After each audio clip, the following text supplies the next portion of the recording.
where we investigated our policy making and implementation record, as well as factors behind the implementation challenge, with my good friends, the Germans, at Friedrich Ebert Stiftung. We focused on implementation of Uganda's industrial agenda, but that can help us also to understand what is happening elsewhere in other areas.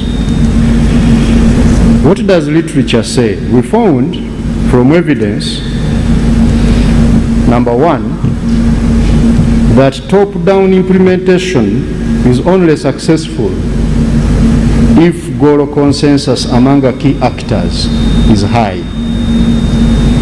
Goal consensus must be high for implementation, which is top-down, to be effective and successful. Also, we found that top-down implementation is successful if policymakers are able to stop bureaucrats from engaging in the following games. The first one is called the budget games. What are budget games? The game of every bureaucrat getting more interested in attracting a bigger budget than delivering services, than delivering results. This is my money, this is my money, don't take away my money. We must ensure that we reduce those games. Another piece of evidence found is what we call easy life games. Easy life games is where civil servants are doing things in their own established way and within their own self-sufficient order of priority. These are not my words. These are findings of research.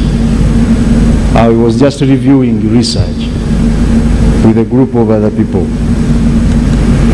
The second piece of evidence we found from empirical research is that implementation has been more successful when street-level bureaucrats, these are people who are closer to the real problems, are offered the key roles in solving the problems. The people who are near the problems are given key roles in solving them. We call them street-level bureaucrats. But once you do that in a society, you succeed in delivering results. Secondly, implementation is successful when frontline implementers are given a large amount of discretionary power. They can decide, and their decisions are respected. They are not just directed to do things. Discretionary power, because that encourages decision making. But if everybody is going to consult, only consult, the one they are consulting is also consulting, the one consulted is also consulting, then implementation tends to fail. This is research, not Ramadan Gobi. And number three, implementation is successful when more weight is given to coordination and collaboration among separate but mutually dependent actors. There must be coordination of the actors for implementation to work. And when we start to analyze our performance, we need to reflect on some of these things. What are the key cross-cutting challenges that we found? In Uganda, Dr. Musisi in the morning presented something called the PEP, Poverty Eradication Action Plan. When PEP was being phased out in 2008, government hired an independent research and policy firm called Oxford Policy Firm, OPM. That OPM there is not the Office of Prime Minister, but Oxford Policy Firm of the UK. To do what? To advise government, number one, on what had impaired the performance of PEP, so that we can avoid those mistakes as we moved into development planning. They found 5 key issues, and they said if these are not addressed, even the development planning or development plans will perform in the same way or even worse than the PEP. The first one is weak collective decision making and oversight. This, they said, leads to policy incoherence at national level. We tend not to agree on very simple things, collective decision making. When we say we are going to implement parish development model at national level, how are we behaving? What does the PDM requires? In some areas you will find we have reduced it to financial microfinance. In our mindset, 7 pillars, everybody is running away with their own pillar. Now, we are saying they must be collective so that we get policy coherence. And that's what we are talking about. The second, they found as a challenge in Uganda for implementation was delegation rather than devolution of authority to districts, which had weakened the sense of responsibility and accountability at that level. Thirdly, deficiencies in compliance and accountability in public service. Huge deficiencies. And this, they found, had led to inefficiency and corruption. Number 4, strong budgeting and weak planning. They found the budget was the one informing the plan instead of the other way around. And this had led to budget incrementalism. Every agency, every MDA wants more money every other year,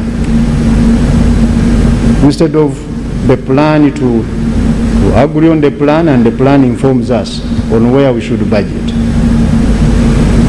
They also found weak government performance management. And this is where the Office of the Prime Minister plays a big role. How do we ensure that government performance is well planned, well coordinated, so that we can get all of the service delivery units to become effective and they don't work in silos. When we carried out our own analysis using now current data on industrialization strategy, the following were identified as the key weaknesses we have. No clear plan, strategy, and focus on the industrial strategy, industrialization strategy. This is what we call implementation planning. Secondly, tasks for each MDA or actor were not clear. Who is responsible for doing what? so that everybody is held responsible. Priority sectors were not clear. We tended to be everywhere. We want to, everything which comes, we jump on it. We don't focus. The industries and the type of support government should offer those industries was not clear. The industrial park model had been adopted capriciously. Factories were being built as white elephants. Government was not speaking with one voice. There was no clear linkage between production, value addition, and marketing. And also the focus was on attracting FDI instead of mobilizing domestic capital. Now, those are findings of research. Sometimes they are very harsh as you see them. The overall factors, however, for our policy implementation performance, the more that blue line gets out, the more that factor is contributing to our implementation challenge in Uganda. So the first one is weak leadership and low motivation at technical level. Those who are leading the ministries, departments, and agencies, how do we manage effective leadership? The second one, poor planning and budgeting discipline. The budgeting discipline. Budgeting for the sake of it. We must ensure that we fit the money in the IPFs, which have been indicative planning figures and cash limits.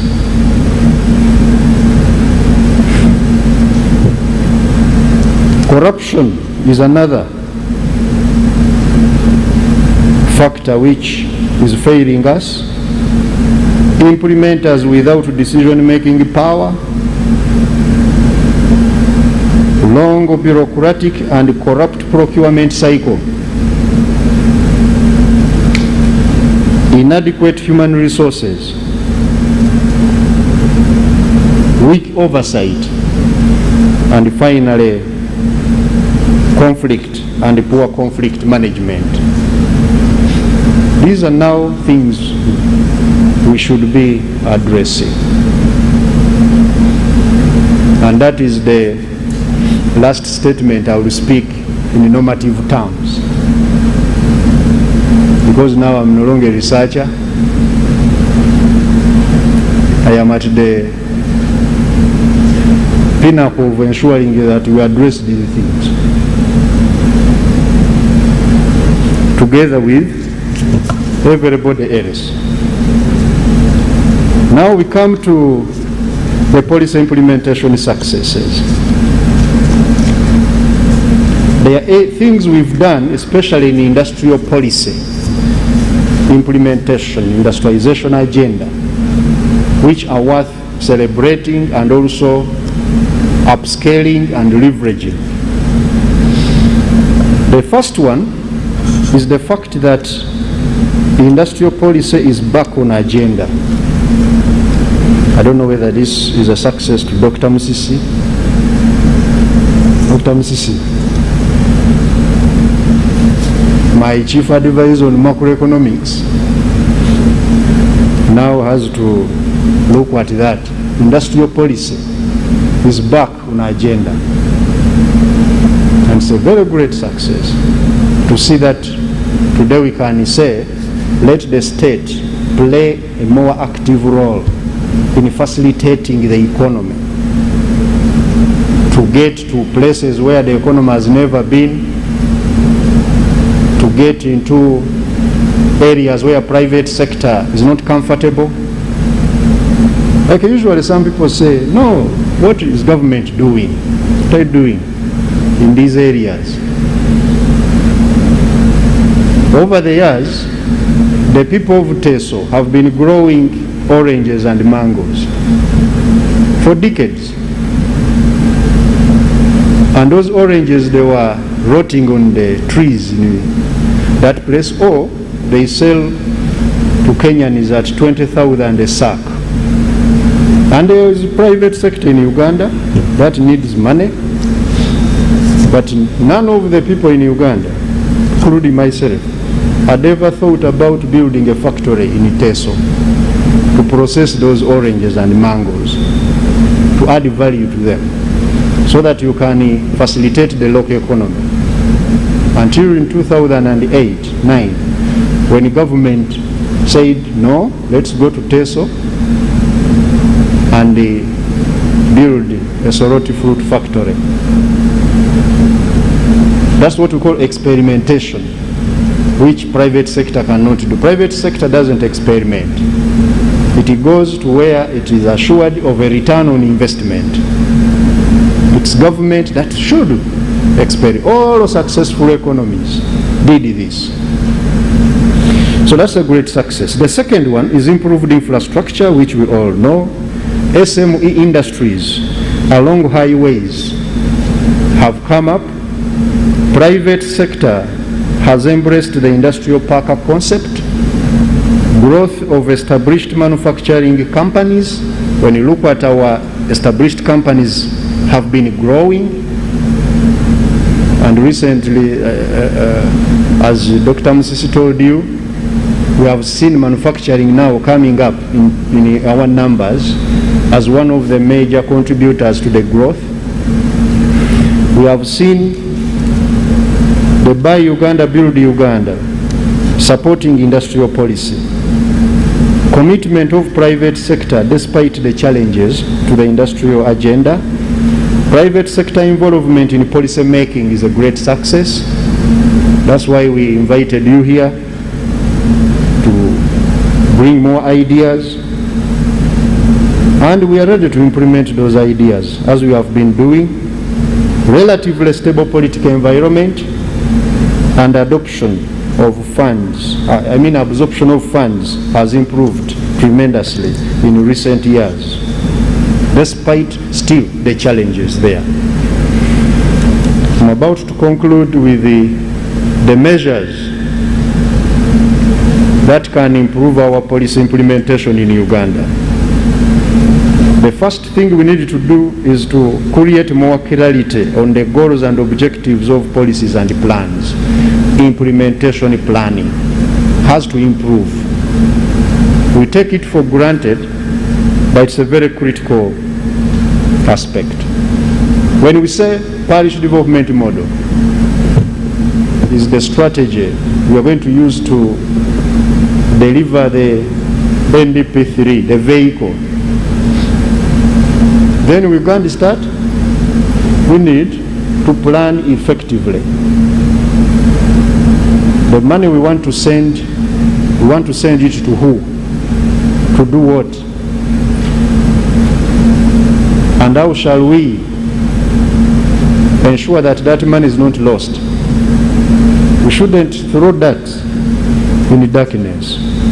The second is staff recruitment, training and supervision must improve if we want policy implementation to improve. The human resource aspect. Internal management support is also critical to the various implementing units, the actors. How do we facilitate them? The tooling of those who are going to implement. Define the roles and responsibilities. Evidence-based decision making. We need data and credible data to inform decision making, so that people stop saying, in my opinion, this is what we should do. Research should be the one to inform decisions.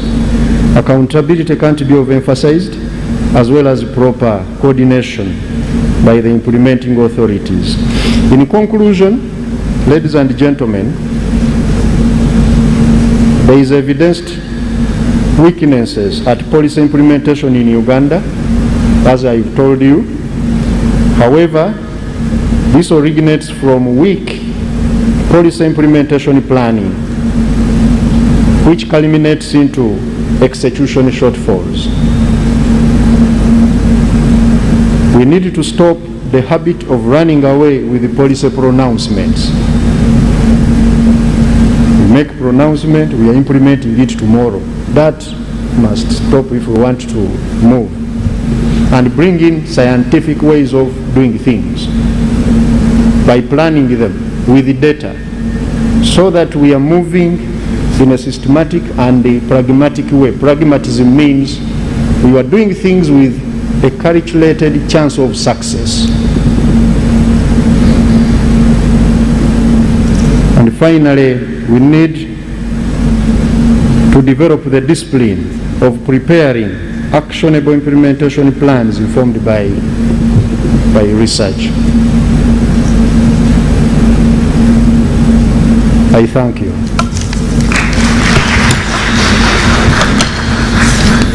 Thank you so much, Mr. Ramazani Gobi. I think you have tackled a very important subject involving our implementation challenges.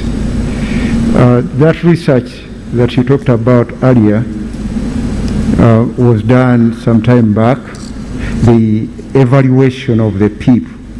And indeed, there was a huge disparity between planning and budgeting.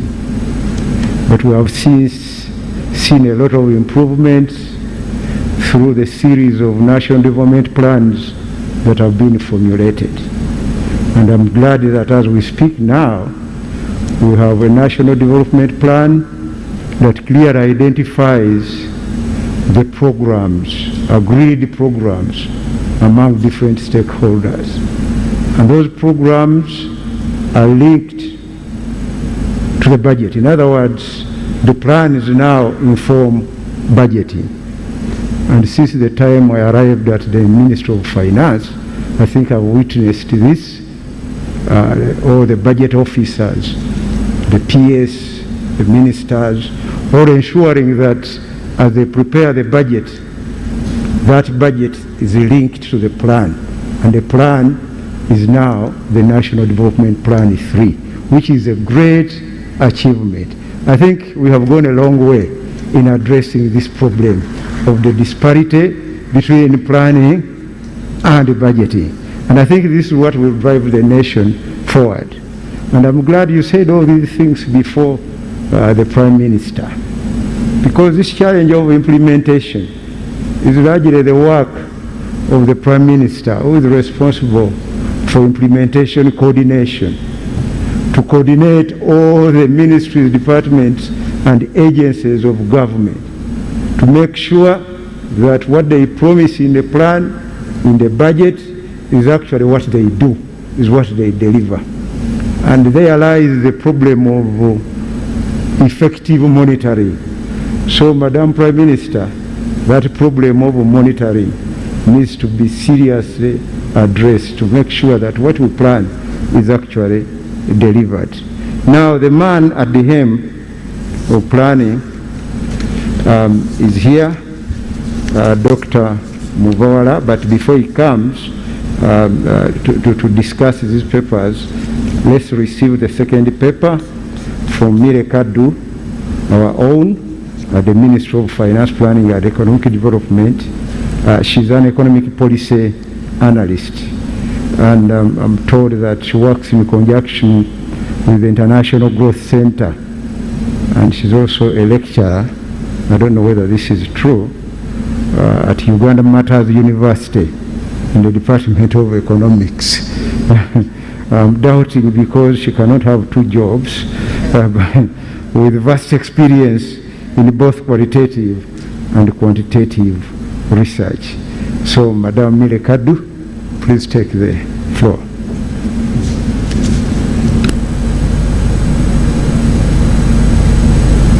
It is always important to welcome ladies.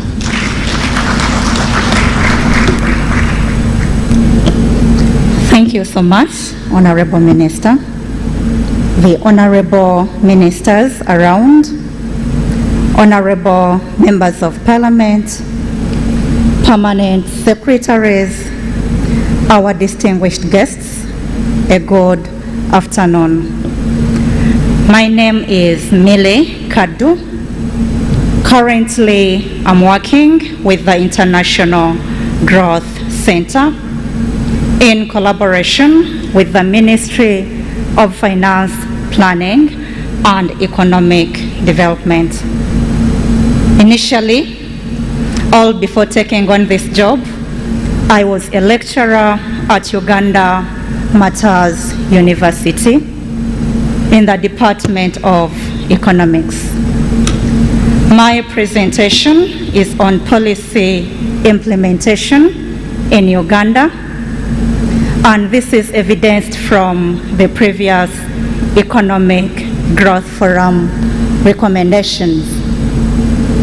The basis of this presentation is on the fact that different policies have been passed in the different growth forums, but there are shortfalls at implementing these policies. However, we observe that the problem is not only with the policies passed at the various economic growth forums, but also other policies passed by the government. So this presentation intends to find out why. Why is it the case?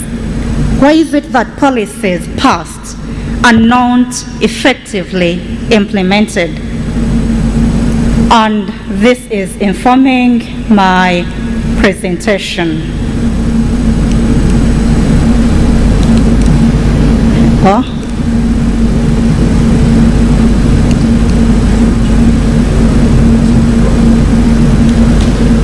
Okay, thank you. So the outline of the presentation goes as indicated on the slides. So we find that policy implementation finds shortfalls in Uganda as identified by the current permanent secretary and secretary to the Treasury of Ministry of Finance. Policies are usually passed, but less is implemented. So in this presentation, or in this research project being undertaken by IGC in collaboration with Ministry of Finance, we are assessing policy implementation, taking a case of economic growth recommendations. And this is how we are undertaking the assessment. We are identifying recommendations from the previous economic growth forums, and we are tracking progress on implementation of these recommendations. On tracking progress, we have consulted different government documents, including the ministerial policy statements for the different MDAs, looking at the budget framework papers. We have also consulted the annual budget framework papers and the government annual performance reports generated by the Office of the Prime Minister. In addition to that, we have also consulted experts in the private sector about policy implementation, and we have also interviewed the government officials. So in doing this work, we are assessing progress on indicators of tacit implementation for the particular policies identified. And on assessing progress, we are scoring on a scale of 1 to 5, where 1 is not implemented and 5 is fully implemented. So taking an example of the recent government annual performance report, it is clear that policy implementation in the various sectors still has many shortfalls. The government annual performance reports assesses implementation on a scale of 4 indicators: percentage achieved, moderately satisfactory, not achieved, and no data. Looking at that example we have on the slide, you find that in financial year 2019-2020, only 23% was achieved of policy implementation. This is showing the critical issues we have via policy implementation. And so we are trying to identify what are those challenges and how can we go about these challenges to make sure that we improve policy implementation in Uganda. So here I have an example of a policy that has been agreed upon on the various economic growth forums. This policy was agreed upon in the Growth Forum 1, Growth Forum 3, Growth Forum 4. The repetition is simply because implementation has not yet been successfully achieved. So, in trying to measure implementation, we are using both qualitative and quantitative research methods. The reason for employing a mixed method is to find out the grip, to get a grip onto what is actually the problem of policy implementation and how are the different stakeholders perceiving the problem and how can we go about solving these problems. So we are looking at implementation status, where the policy is up to. Ever since the policy was passed, how much of it has been implemented? Then we also identify what are the challenges where implementation has not been successful. To achieve that, we have had metrics being coded, looking at the different TASIC characteristics. We are coding simply because we are aware that different TASICs to be undertaken to achieve successful policy implementation have got different characteristics, and we need a metric to have a clear comparability. So in coding these TASIC characteristics, we are looking at how frequent does a particular TASIC occur. Should it be repeated over time for the policy to be successful? How complex is the TASIC? Does it require simple knowledge, or we need specialized knowledge? We are also looking at the scope. How narrowly is the particular TASIC defined? Does it require a multitude of TASICs, or it requires fewer TASICs? And we also look at the nature of coordination required for a particular TASIC to be undertaken, such that the indicator for it can ably be measured, and we come up with the extent of policy implementation, and also to understand clearly the challenges that are faced. So here I have a case, or I have an example of preliminary findings from what we have done. We are trying to look at how much have the different sectors performed in implementing policies agreed in the different economic growth forums. And like I said, we are measuring this on a scale of 1 to 5.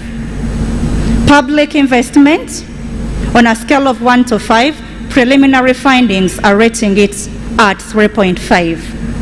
Agriculture, 3.9, and trade, 3.5. However, I emphasize these are preliminary findings. We are still undertaking this study, engaging various MDAs, engaging various stakeholders, and a conclusive report will be given by the Ministry of Finance in conjunction with the International Growth Center. If I can take an elaborate consideration of what is happening in the trade sector, where the preliminary findings show the average performance of 3.5. We observe that there is a lot of coordination required in this particular sector. Minimal coordination within the same MDA, that is the Ministry of Trade, Industry and Cooperatives. However, a lot of coordination is required across other stakeholders, both external and other MDAs. We also find that to achieve policy implementation in this sector, we need specialized knowledge. That goes back to the issue of education and training. Then looking at the task scope in this ministry, we have one-step tasks, but with multiple activities. And we have some where we have one task. That is, if you have to call like a conference, that is gone. But others, you have different tasks that you have to encompass in order to achieve. Then we also look at how does the tasks occur. Is it repeated? Is it one-off, or it is continuous? We find that many tasks are repeated and others are basically continuous. The preliminary findings are trying to point out the key challenges to policy implementation in Uganda. The first key challenge we have identified is with coordination. So we have identified so far that coordination of the different policies requires multiple stakeholders. And these multiple stakeholders are both inside and outside the government, which is expensive in both time required and resources required. However, the question is, does that imply that we should not successfully implement? No, there is a solution. And the project report will identify it when we disseminate it. The other challenge we have identified is the overlap in the mandates of the different MDAs.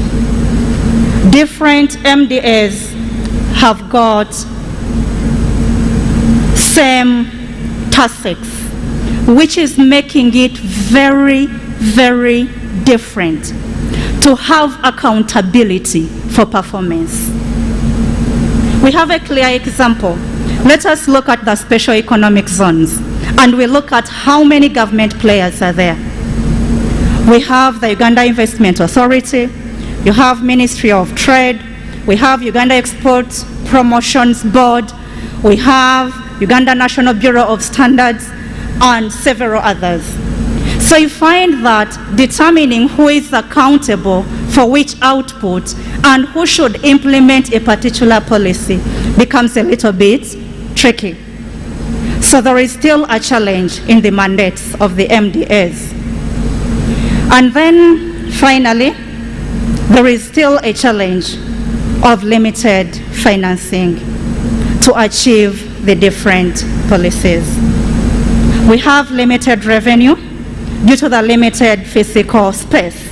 However, this is upon the discretion of the government to prioritize on what to finance.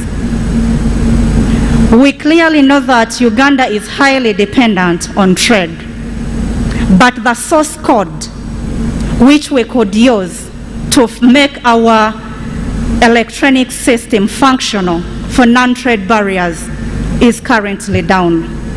Ever since Trademark East Africa stopped subscribing for us, we have not subscribed for it. Therefore, traders do not have an easy means of reporting non-trade barriers such that they can be handled there and then. So we need to look at financing priorities and see how best we can go about policy implementation. Conclusively, I find that we have so many shortfalls to policy implementation in Uganda, evidenced in non-implementation of some policies. This study is taking a case of policies passed at the various economic growth forums, and the results so far presented are preliminary. Soon, we shall have a full paper describing the shortfalls quantitatively and qualitatively, with solutions being given out, and it will disseminate the findings to all the MDAs. Thank you so much. Kadomili, Economic Policy Analyst. Thank you so much, Emily. A round of applause for her. Now we're extremely running out of time. It's getting close to 5 o'clock. And you remember we still have a curfew. So curfew, I think, is still there. ST. So we need to try to move fast. Now, you recall that we agreed earlier that we shall provide space for questions and answers and comments. So we shall be providing 15 minutes for that purpose. But before then, I'm inviting Dr. Joseph Muvawala to discuss the two papers, and we are giving him 5 minutes. Being a PhD man, I'm sure I will be able to do that. I thank you, Honourable Minister, and Honourable Ministers present, my boss, the PSST, and colleagues. It is very difficult for you to discuss a paper presented by somebody who you have similar views. So it is going to be tough. And in other words, I'm saying I agree with whatever he said. I also want to agree with what Mile said. But let me start with Mile and say, let us first congratulate ourselves that we do good policies in this country. 90% of the time, our policies are picked and they're implemented by other people better. I think that's where we have to start talking. Do we have the capacity in this country to do good policy? Yes, we do. And we want to thank God for that. But now, when we are discussing policy, I will just give you one example which will be interesting. But at the end, let me say that when Mile was discussing, I think we need to be a little bit careful with this study. We need to look at the methodology again. Are we saying that recommendation of these growth forums are synonymous with policy? For you to therefore go and start evaluating policy making using recommendation of a growth forum. And by the way, you can have a long start and have a very good ending. And that's what I think we have here. The moment we get that definition right, that what we make in this growth forum, does it tantamount to policy? Are we a policy making body in this growth forum? So could we look at that definition again? The methodology is excellent. Everything is okay. But that gives me some goose pimples. Although the findings are very correct, at the end of the day, they are what the PSST has presented. So I think it is clear that for us to move forward from a plan, and I've been here for 8 years, planning and planning, we need to thank government that now we can see that planning and budgeting are beginning to come together. I can even spend another 4 years at the planning authority. I wouldn't have, because things were becoming very difficult. You plan things, and at the end of the day, you see the budget is taking a different direction. That's not the case now. So even at the planning authority, we have no excuses anymore. So today, you don't expect me to say much, because all my problems have been dealt with. Now, but there is something, Honourable Minister, I want us to look at quickly. We have a tragedy of enforcement of policies and regulations in this country. We have a serious tragedy. So let us ask ourselves, Why do we still have? We have grown, we have created some jobs, but why do we still have our jobs that we have created being taken by people that don't deserve? When we have the Immigration Act, we have the Employment Act, and now we have Bubu. What is happening in that space that the few jobs we create are not being taken by the people that deserve to take them?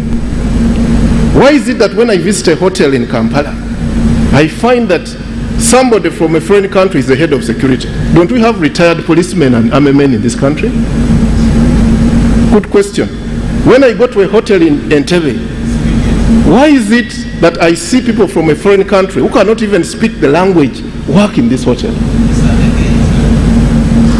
I'm not going to mention names, but I think we have done a good job creating jobs. The next thing, let us keep those jobs to the people who deserve them.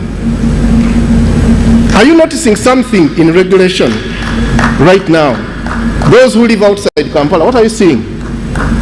You are seeing a growth of hardware shops. Have you seen them? Who are the people who own them? And don't mention, please. Don't be racist, please. Who are the people who own them? And what is happening in that space? There has been a tribalization of that value chain. That some colleagues of ours can get credit to open up those shops and compete with us who are getting from the bank, and ours have to close. So if we're a policy-making body, shouldn't we be talking about protecting certain sectors for the locals? Why should we have people who have capital from their country coming to do trade in Uganda? Is trade value addition? Why don't we say that all of you who come to work in this space go in value addition? Let these poor men who take very expensive money from the Uganda Central, from the banks of Uganda. And that's what the policy is saying. That's what the policy is saying. So for me, I think those are some of the examples we should be bringing out right now and challenging. What is the Ministry of Internal Affairs now doing? What are they doing? What is Ministry of Housing doing when we are seeing us misusing land? We are developing horizontally and not vertically. What is Ministry of Lands doing? Enforcement. Enforcement. Enforcement. Why do we have poor schools when we have an inspection? Why is it that when we have NEMA, we are seeing the biggest forest degradation in this country with an authority? What has happened? I can go on and on and on. But what I'm saying from this forum, in line with policy implementation, please look at enforcement. What are we doing to our Ugandans? Bureau of Standards. When you give me a soakings, which I'm going to put, it is cheap, fine, but I'm going to put it on for once and I buy another. What are you doing to my income? And lastly, why should we continue exporting our market to people who are better than us? We create a market here of motorcycles and export it. 100,000 motorbikes for a certain country every year at $1,000. After the PSST has worked very hard to get this forex. There is something Dr. Msisi has to help us when he's looking at the books.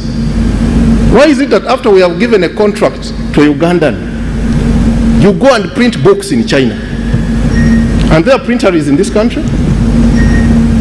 I saw that in the books. We're importing printed. And this is hard-earned money. And lastly, for trade, the Ugandans in Chikubo. Some man begins to bring these plastic shoes. And the day he hits a big market, someone from where he has been buying sets up the same shop in Chikubo. So for me, I think this has nothing to do. We've done well economically. We have stabilized the country. But there are certain small things that are critical, which leaders of these ministries and MDAs must be accountable for. So I thank you very much. I know we've done very well, but we need to do better to ensure that the market we create remains here as a first priority, that the jobs we create go to the deserving people, that the goods our people consume are the right goods, National Bureau of Standards, that the education our people are consuming.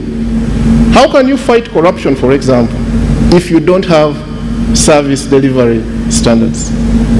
So in conclusion, let me agree with the PSST that our biggest problem is implementation planning. We've done very well with the PFM side of accountability, even budgeting, by the way, only that the budget was based on the wrong things many times. But what that leads us to is that we do things the right way. But when we don't address planning, we do the wrong things the right way. May God bless you. So please appreciate him once again. Next time you're writing the next National Development Plan, please provide for enforcement. Write a plan for enforcement for us. Now that leads us to our next brief session on the comments, questions, and answers. Many of our presenters have since left, but we still have a few of them. And I know that there are people with all the necessary capacity to respond to the questions.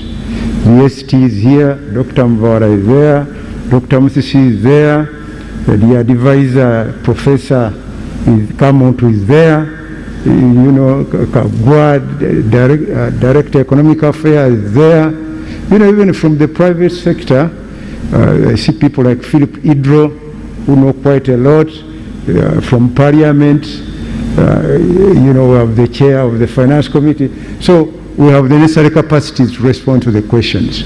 Can I take the first lot? I give you only 1 minute to raise your question, otherwise I switch you off. Okay? The first hand that I saw, I cannot name you. Yes, please go ahead. Thank you very much. I'm Justina Chikestro, a consultant for United Nations UN Women, working on a study on engendering the fiscal stimulus package, and the results are coming out next week. In that regard, it's actually a shame that none of the papers touched upon gender issues. How can you talk about or make a presentation on agriculture, a sector which has 80%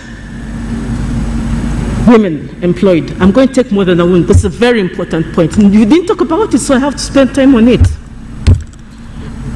Gender is mainstreamed in this country. First of all, we are the only country which has got gender budgeting enshrined in the Public Financial Management Act. No other country. And then they don't mention gender. Shame upon this ICG. I'm sorry, shame upon you, and shame upon you, I'm afraid, Ministry of Finance. In spite of you shining on one side, something went wrong. I don't know what. So that's enough on gender.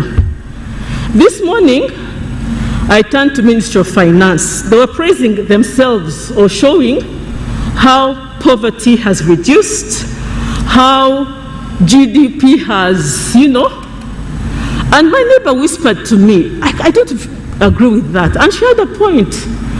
Whenever we report on poverty, and I made this point to the Deputy PSST, Mr. Ochailap, in this same room, I said, why don't you report on the Gini coefficient?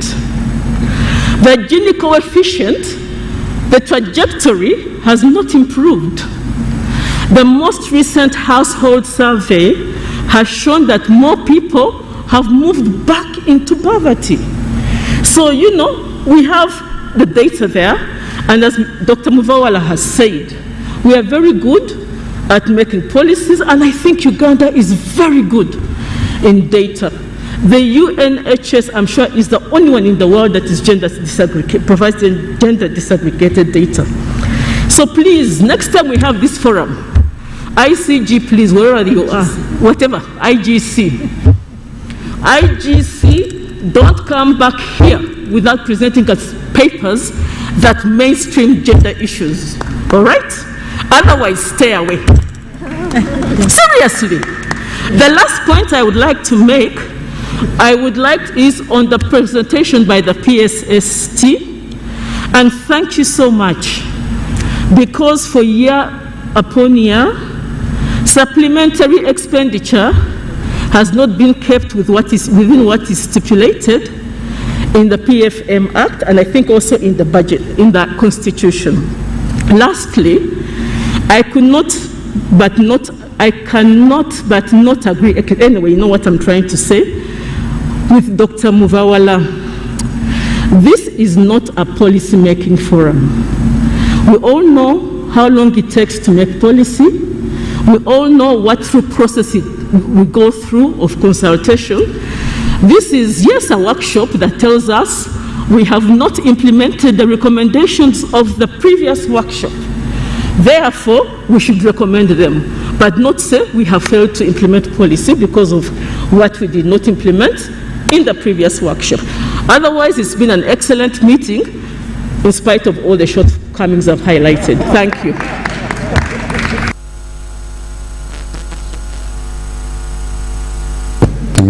Thank you so much for those candid observations. Yes, can I have Professor Kamuntu?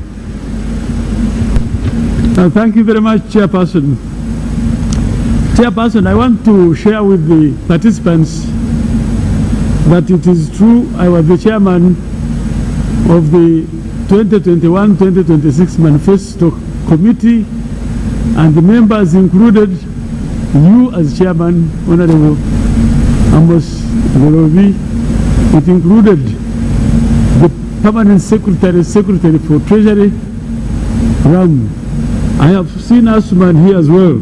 So I can confirm to you, sir, that the National Development Plan 3 is aligned the manifesto of the ruling party.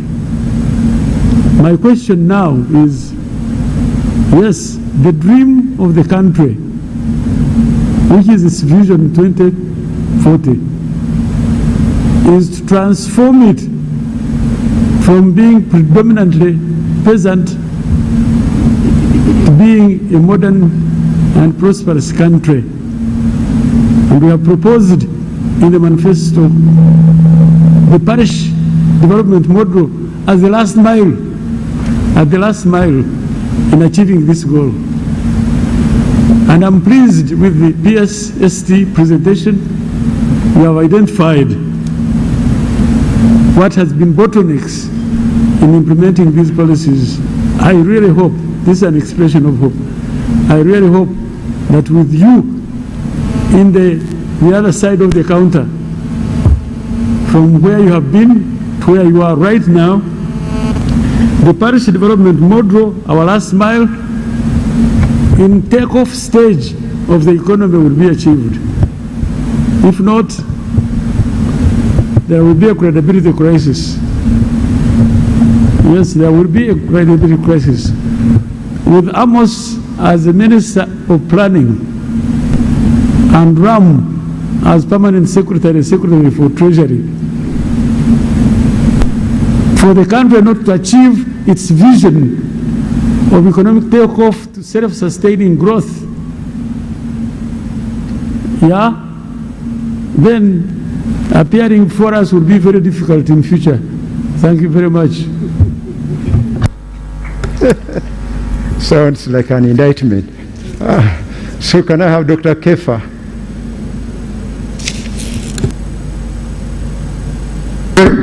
Thank you very much, Honorable Chair. Okay, first of all, thanks very much for inviting us, although we've been just participants throughout, and we believe we could also have participated more effectively. Now, I'd like to specifically comment on the presentation by PS, SST, and Dr. Muvawala. I think, first of all, regarding why implementation fails, you've not acknowledged the problem that originates from your ministry. And that is that while a lot of work goes into planning and budgeting for these projects, the ministry has sometimes arbitrarily cut the budgets, removing certain elements that would have enabled effective implementation of the work that has been budgeted for. For sure, you cannot expect effective delivery when large swaths of what should have contributed to success has been cut out. Then secondly, and this is my more important contribution to this, you've talked about problems of bureaucrats being interested in budget, involved in budget games, easy life games, and so forth. I think this just corroborates what we already know. I'm sure as an economist you'll agree with me on this. We know that bureaucrats per se are not interested in service delivery. They are self-seeking. They have their own interest. And the only reason why they're interested in budgets is because with budgets then they can justify large parks for being paid. They can also make other justification. Now, what I don't find, what I've not heard from you, and I thought from your background that we'll be hearing more radical propositions on how these problems can be addressed, are issues around how we can achieve much more better focused services, then B, whether it's not time to think about how we can have more providers in the sector, in the provision of services, based on the essence of market testing, making sure that actually the services that are being delivered, say delivered by the bureaucrats, can also be delivered by private sector providers, probably even better. This is very much based on the concept of new public management, which actually I'm sure you are aware is sweeping around the world. And the state is increasingly rolling back from its direct provision of services. And then 3, I've not heard you commenting about the problems we have. For instance, why should headmasters be paid, continue employing them when their children are failing year in, year out? And so forth. And then finally, should the interstate much more concentrate, and which I think can do better, in performance management? Because I think the public is not interested in who delivers the service.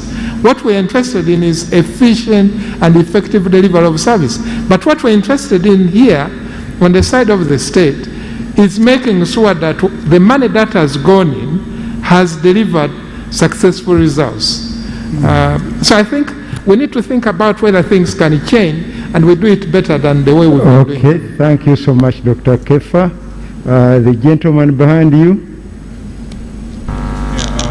My name is Paul from APRC. I want to agree with ADNPA and the PSST on the presentations you've made. But my comment is on presentation by Rosette Nakavuma, Senior Economist, Ministry of Finance, on Could you draw the microphone closer to you, or find another microphone? Hello. My comment is the presentation by Rosette Nakavuma, Senior Economist, Ministry of Finance, in regard to rolling back on rice.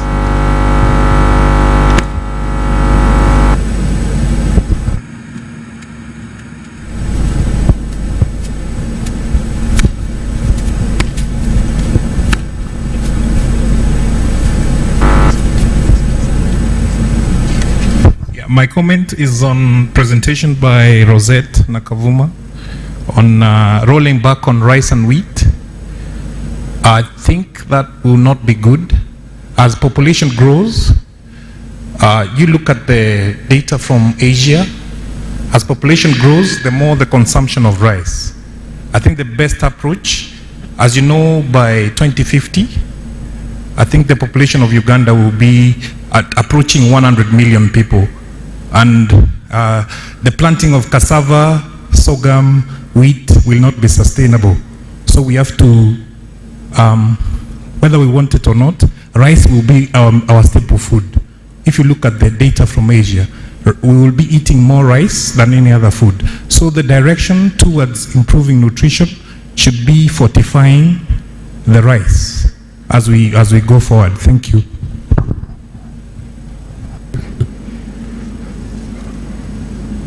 Okay, let me move this side.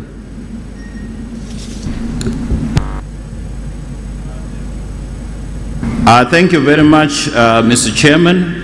I want to thank the presenters for actually very in-depth and rich presentations. My comments, let me start with Dr. Atingi, the Deputy Governor. I think he is not here. He mentioned a few things about how we can overcome the shocks and the challenges. One of which was actually building buffers. The governor one time said that his buffers, he will use them for three things. One was national disasters, adverse movements of exchange rate against the shillings, and the third one is war.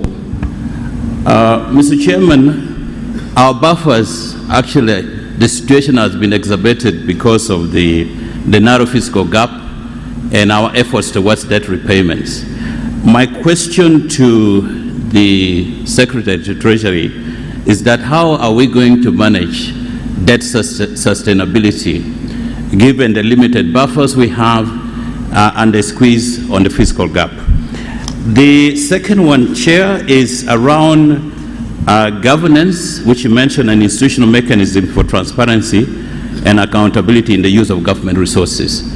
I think he was simply giving it a sexy name, but the actual thing, Chair, is called corruption. How are we going to deal with the corrupt people? And the IGG has talked about the lifestyle audit, which I think we must pursue, and we must punish the corrupt officials. Recently I had a discussion with the SSHT, but when we were leaving, I saw him driving a double cabin. I was very impressed. He wasn't in these big fat cars. So he's leading by example. The third share is around microeconomic adjustment, especially around fiscal and monetary policies. If you look at the private sector, what is affecting them right now is around debt repayments, especially to commercial banks. But in our policy, we have policies around provisions on non-performing loans. Can we review that monetary policy to allow especially people who are doing smart agriculture, smart climate agriculture, to kind of have a loan repayment policies that are more friendly? Especially Bank of Uganda can look at that. And also on taxes. I would recommend strongly that the Minister of Finance and the Chair of Finance Committee to visit Ghana and Senegal to look at the kind of tax policies that they have, which is more friendly to manufacturing entities. And then the final one, which is on Dr. Ramadan's policy implementation landscape presentation, in line with devolution versus decentralization. We have been to the countryside and the districts simply don't have money. They are there in name. Majority of the money remains in Kampala and with the ministries. What is it that we are going to do under our budget framework to empower districts with more money so that they can deal with these issues at the coalface where the community of our people lies? I thank you, Chair. Okay, thank you very much. I think the 15 minutes are over, but maybe before I'm accused of gender imbalance, I'm trying to look for a lady, but there's none. Okay. Now two more. This side, is there anyone? Okay, let me get one more here, and then you are the last one. Cool. Thank you very much, Honorable Chair and your team. My name is Major General Sam Kavuma from Operation Wealth Creation. Economic growth entirely depends on production. What the country produces from agriculture, from manufacturing and other sectors, and sell them or whatever, contribute greatly to economic growth. Now, we have factors of production. I hope everyone knows about them. I'm wondering, these are land, labor, capital, markets, and maybe a few others.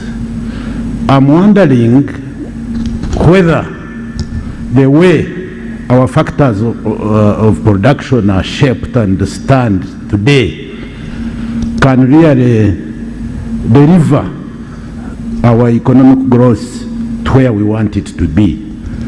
For example, land. Is the way we own land in Uganda and use it good enough to deliver or to deliver our economy to those statuses we want or we are dreaming about? Labor. Is our labor force well developed, skilled, and shaped to take on production in order to enhance our economic growth? And other factors, I may not go through all of them because of time.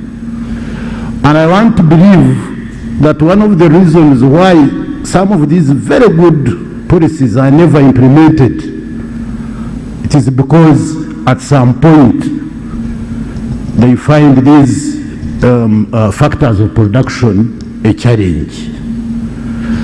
Dr. Albert, this morning in his presentation, he took us through the 13 countries that have been able to sustain their economy at 7% and above for the last 25 hours, or rather years. I want to know how they handle these factors of production. Maybe we could learn some lessons from those successful countries. I thank you very much. Thank you so much, General. Our last comment. Thank you so much, the chairperson. Honorable, my name is Ronald Indolimana, and I'm a youth leader in one of the divisions of Kampala. And mine will go straight to the parish development model, because we have a lot of hope in it, being that it's the vehicle to Vision 40. And we as youth, we feel it's an opportunity for us to be involved in government service. And mine is the recruitment process of the parish chiefs is ongoing. And when you look at it, you realize that most of the people that are being recruited, they don't have the skills and the capacities to fulfill the agenda or to achieve the objectives. And to Minister of Finance, as you have the oversight role, being that you're spearheading this, have you taken that responsibility to see that the persons got are the right persons to do the job, are the right persons to attain what you're looking forward to attain in this agenda of the parish development model, or it's one that is going to fail us like others have failed us? Because I want to believe it's not political, but rather for development. Thank you so much. Thank you so much. I want to apologize to all those that wanted to say something, but time could not allow us to do so. I apologize to you. But feel free to write your question, your comment, and hand it in to Dr. Musisi. He must be around there. We should be able to handle your question. Now, can I invite the panelists, wherever they are, to respond? I think I'll start with the ST. Most of these questions were targeting you. Thank you, Honorable Minister and the Chair of the session and all those who have given feedback. I will start with the Honorable Omara and debt sustainability. Of course, you are asking how shall we sustain debt levels, yet Mike was saying the buffers are not strong enough. Of course, by building buffers, we shall build more of these buffers. And also, as we have stated in the Charter for Fiscal Responsibility that we presented to you, I remember I appeared before you in the committee. We said we are now looking at more concessional debt, long-term tenors, lower interest, and also ensuring that we are reducing on the levels of domestic borrowing so that we can be able to allow the private sector to have that money. We have every commitment to this to ensure that we live within that debt levels that we gave you. And of course, fiscal discipline goes with that. You know, fiscal discipline is painful. It has already started paining a few people, but we shall continue to do so that we are able to ensure that the little money we have is utilized very sparingly for development, for investing in people, and ensure that there is a return on those investments. General Kavuma, yours is very clear, factors of production and their usage. If you see the way we are actually budgeting these days, the budget itself is addressing those very factors. How do we improve the quality of labor? That's why we are investing hugely in education and human capital development generally. Education, health, water for human consumption. It has a very huge call on the budget. But the area of implementation now, which we have been discussing, could be in the way we target, the way we do what he was, Dr. Mvala was talking about, the way we enforce.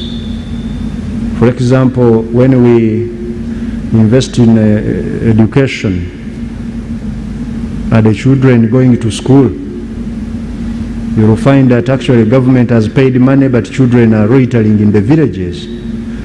It's in Uganda where you find free education and the children are not in school. Or if they go, are they taught? We are not just talking this, we are working on those weaknesses. That's why you see now we are automating inspection of schools,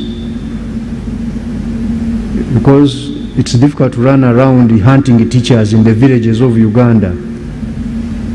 Now we are bringing in automation. Since we have these phones, just a phone, every teacher can be seen. How many hours have you spent in class or at school? And the children themselves, we are bringing these on board. When you come to land, of course you are right, land is not utilized in a way we should be.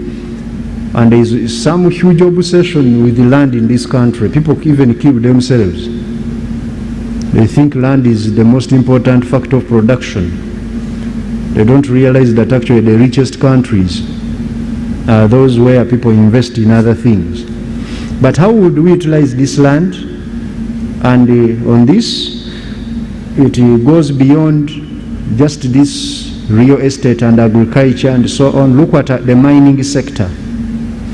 It is something now we are studying. I already told my Director of Economic Affairs, last weekend I was in the Greater Mubende looking at the mining sector there. It's on its own, you know. You find about 200 people, they enter the hill to look for gold inside there. They come out, they go with stones in their pockets, sell them, and so these are some of the things we are now wanting to see how do we target them so that we improve on the way we utilize these resources, how we invest in them, how do they contribute to national development. Those aspects we are working on them, among other things. Of course, on capital, you know what we are doing now as a factor of production. We want to bring in more development financing, and that's why government has been capitalizing different financial institutions so that they can be able to provide capital for those who are going to do developmental projects. And it has really worked.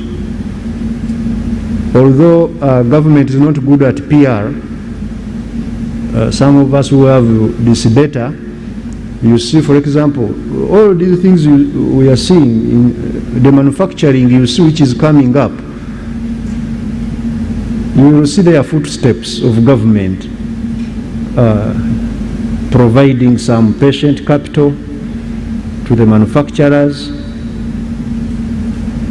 co-investing with some silently without making a lot of noise. Ronald, the last one, I talked about the parish model. You are saying the parish chiefs are being recruited without capacity, and the minimum qualification for a parish chief is diploma with the A level, not diploma with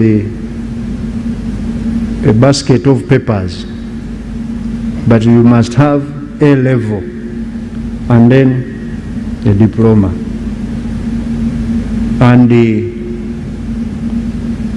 about 87% now, they have been recruited, but in some areas, the cows were telling me we are finding difficulty in getting these people. Maybe that also goes to what General Kavuma was talking about. In some districts, that they were failing to get, they call for applications, people return the paper, but they are not qualifying. So we are doing a good job in assessing those.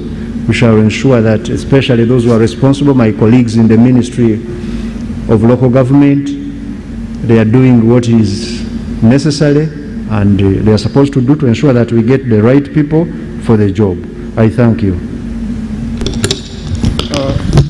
Well, you are not yet off the hook.